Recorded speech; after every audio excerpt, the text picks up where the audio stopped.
Bonjour. Aujourd'hui, je voudrais vous parler du prophète Malachi. Qui est ce prophète? Le dernier de l'Ancien Testament.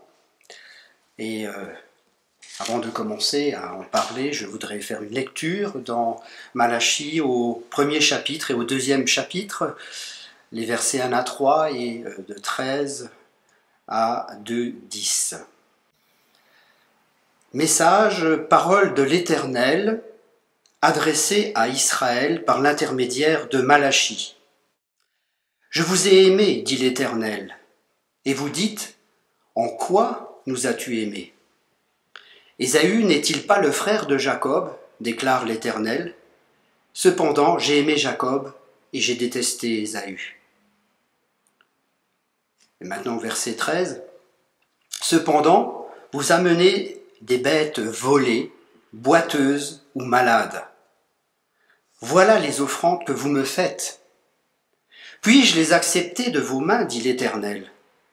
Maudit soit le tricheur qui a dans son troupeau un mâle et qui offre et sacrifie au Seigneur une bête en mauvais état. Car je suis un grand roi, dit l'Éternel, le maître de l'univers, et mon nom est craint parmi les nations. Maintenant, prêtres, ce commandement est pour vous. Si vous n'écoutez pas, si vous ne prenez pas à cœur de donner gloire à mon nom, dit l'Éternel, le maître de l'univers, j'enverrai parmi vous la malédiction, et je maudirai vos bénédictions. Oui, je les maudirai, parce que vous ne prenez pas cela à cœur. Me voici, je menace votre descendance, et je vous jetterai des excréments au visage, les excréments des victimes que vous sacrifiez, et on vous emportera avec eux. Vous saurez alors que je vous ai adressé ce commandement, afin que mon alliance avec Lévi subsiste, dit l'Éternel, le maître de l'univers. Mon alliance avec lui était une alliance de vie et de paix. Je les lui ai donnée pour qu'il me craigne, et il a eu pour moi de la crainte. Il a tremblé devant mon nom. La loi de vérité était dans sa bouche. On ne trouvait pas d'injustice sur ses lèvres. Il a marché avec moi dans la paix et dans la droiture, et il a détourné beaucoup d'hommes du mal. En effet, les lèvres du prêtre sont les gardiennes de la connaissance. C'est à sa bouche qu'on demande la loi, parce qu'il est un messager de l'Éternel, le maître de l'univers. Mais vous vous êtes écartés de cette voie. Vous en avez fait trébucher beaucoup par le moyen de la loi. Vous avez violé l'alliance de Lévi, dit l'Éternel, le maître de l'univers. Et moi je vous livrerai au mépris et à l'humiliation aux yeux de tout le peuple, parce que vous n'avez pas gardé mes voies, et que vous faites preuve de partialité dans l'application de la loi. N'avons-nous tous un seul Père? N'est-ce pas un seul Dieu qui nous a créés? Pourquoi donc sommes-nous infidèles l'un envers l'autre en violant l'alliance de nos ancêtres? Alors, qui était le prophète Malachi? Ce fut le dernier des prophètes de l'Ancien Testament, certainement pas le plus connu. Nous ignorons tout de lui. Même son nom, Malachi, n'est qu'un pseudo qui signifie messager. Mais pourtant, il est très important, car c'est le dernier avant l'arrivée de Jésus. Puisque Dieu ne parlera plus directement à son peuple pendant une période de plus de 4 siècles. D'une certaine manière, nous vivons une même période intermédiaire entre deux temps de Dieu. Déjà 2000 ans que Jésus est venu sur cette terre, que l'Église a démarré, qu'il y a eu la nouvelle alliance. Malachi fait partie des petits prophètes, seulement 3 chapitres. Petit prophète, certes, mais il a tout d'un grand. Car c'est un grand message qu'il est chargé de transmettre, celui de Dieu, d'où la mention dans le texte, dit l'Éternel, le Maître de l'univers. Et cela paraîtra dans plus de 40% des versets.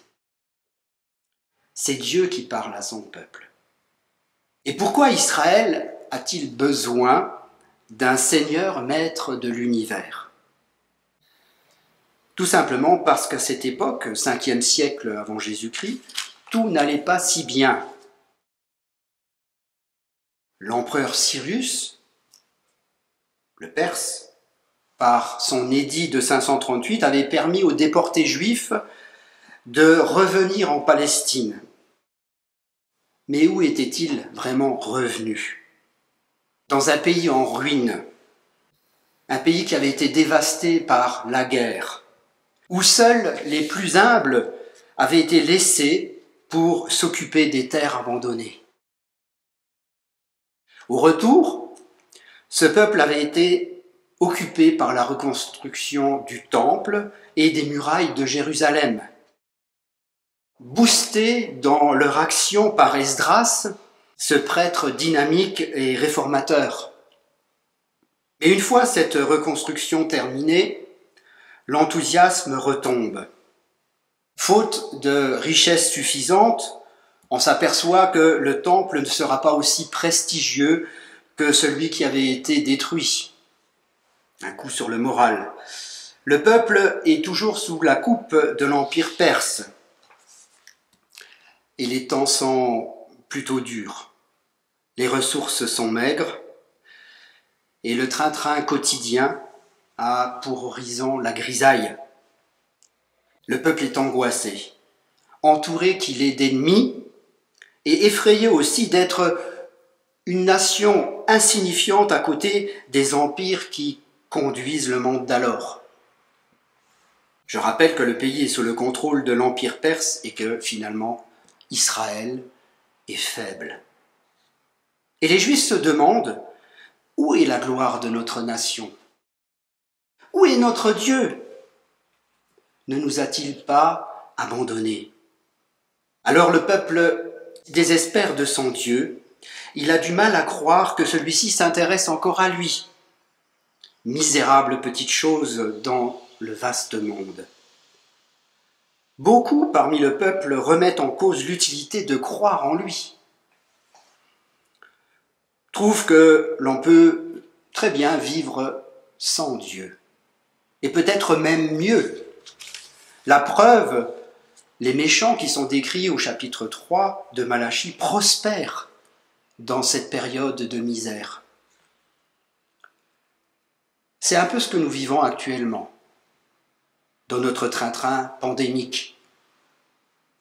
Nous sommes toujours et encore sous la domination d'un ennemi. Là, il s'agit du virus du Covid. Notre vie n'est peut-être plus aussi bien qu'avant. La reconstruction est lente. L'avenir sera certainement plus dur pour beaucoup. Des mots résonnent un peu partout. Longue maladie, séquelles, pouvoir d'achat en berne, faillite, crise de l'énergie, etc.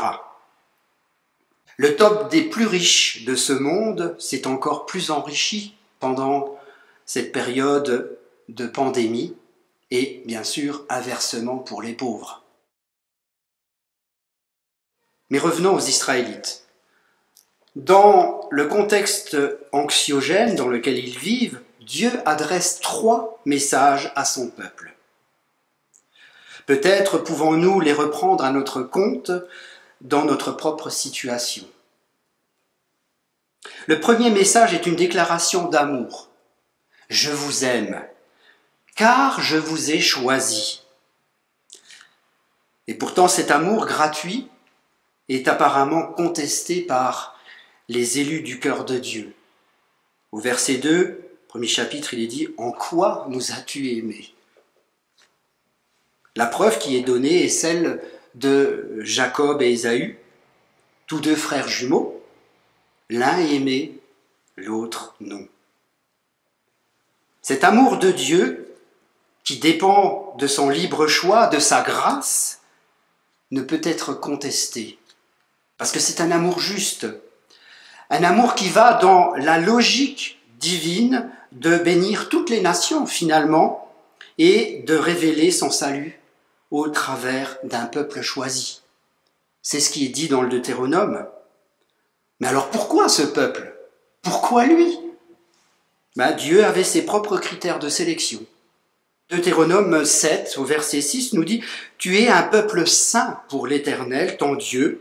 L'Éternel, ton Dieu, t'a choisi pour que tu sois un peuple qui lui appartienne parmi toutes les nations qui sont sur la surface de la terre. » Ce n'est pas parce que vous dépassez tous les autres peuples en nombre que l'Éternel s'est attaché à vous et qui vous a choisi. En effet, vous êtes le plus petit de tous les peuples. Mais c'est parce que l'Éternel vous aime, parce qu'il a voulu tenir le serment qu'il avait fait à vos ancêtres. On va dire c'est donc un petit peuple qui peut compter sur son armée pour avoir la paix. Enfin, pas trop. Parce que déjà, au verset 23 du même chapitre, l'Éternel va dire « L'Éternel, ton Dieu, te livrera ces nations. Et il les mettra complètement en déroute jusqu'à leur destruction. » Ce peuple n'est non plus pas exemplaire de moralité et de justice. Il a même souvent fait bien pire que le monde païen qui l'entourait. Ni non plus un exemple de soumission. Il a le cou raide au dire de Dieu lui-même. Un exemple, Deutéronome 9, verset 6, où l'Éternel va se plaindre finalement de ce peuple. « Sache donc que ce n'est pas à cause de ta justice que l'Éternel ton Dieu te donne ce bon pays à posséder, car tu es un peuple réfractaire. Souviens-toi, n'oublie pas de quelle manière tu as excité la colère de l'Éternel ton Dieu dans le désert. Depuis le jour où tu es sorti d'Égypte jusqu'à votre arrivée ici, vous vous êtes révoltés contre l'Éternel. » Entre les lignes, cela veut dire que ce peuple ne reconnaît pas toujours Dieu comme Dieu et ne se soumet pas forcément à lui. Et pourtant, Dieu aime ce peuple. On pourrait prendre l'exemple des couples d'amoureux. Les critères d'assemblage ne sont pas toujours très rationnels, vus de l'extérieur. Mais pour les concernés, c'est limpide. Ils s'aiment. Alors sommes-nous partants d'être choisis et aimés de Dieu? Indignes, nous le sommes. Pécheurs, nous le sommes. Incapables moralement, spirituellement et même physiquement, nous le sommes. Pas de problème, le Seigneur ne repousse personne qui vient à lui. Nous devons donc nous laisser aimer par lui, en se rappelant toujours que nous sommes sauvés par grâce, que cela ne vient pas de nous. Éphésiens 2. Même si nous aimerions tant mériter cet amour, y être pour quelque chose. Alors que Romains 5,8 nous rappelle « Voici comment Dieu prouve son amour envers nous. Alors que nous étions encore des pécheurs, Christ est mort pour nous. »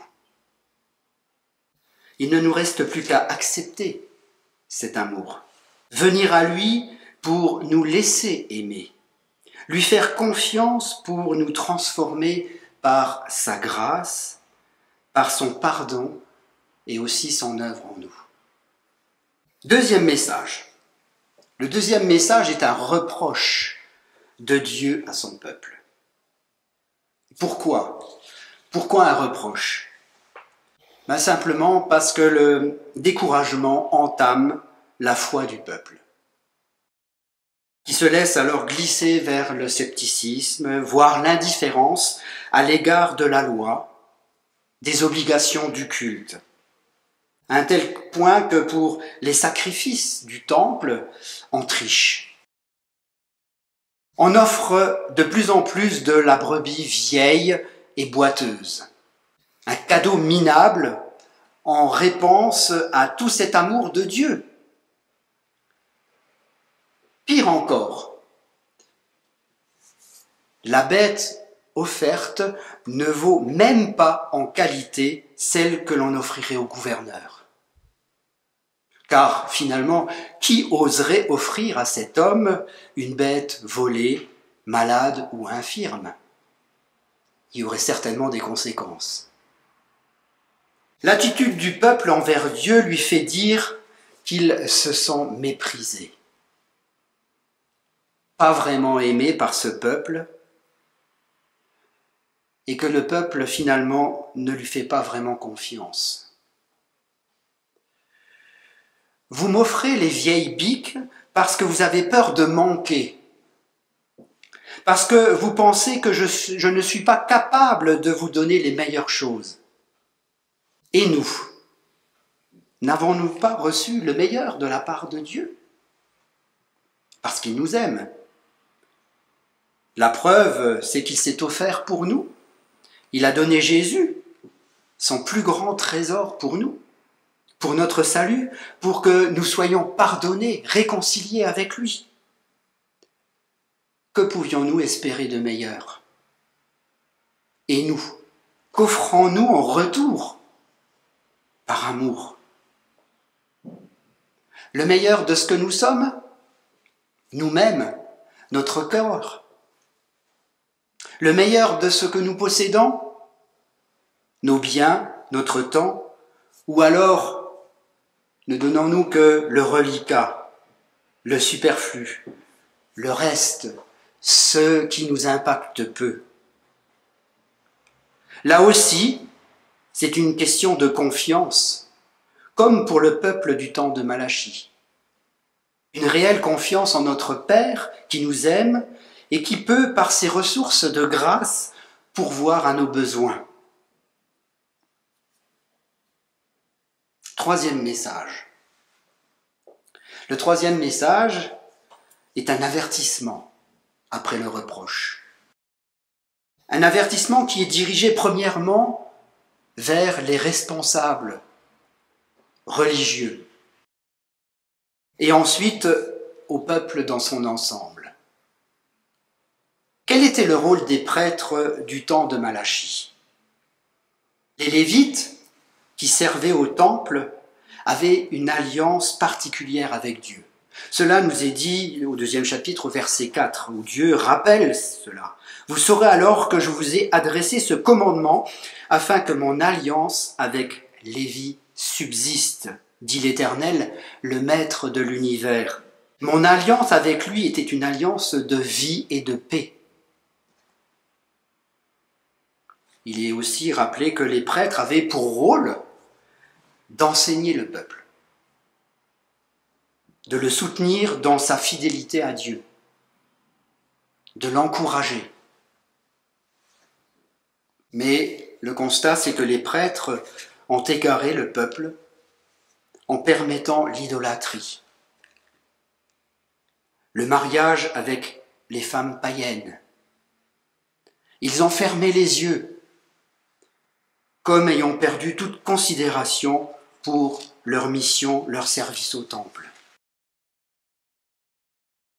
Et finalement, c'est une gangrène qui empoisonne la nation. Malachie dénonce ces mariages contre nature, car il révèle que les conjoints juifs adoptent finalement la religion païenne de leur épouse. Ce que Dieu défendait formellement, encore une fois dans le Deutéronome.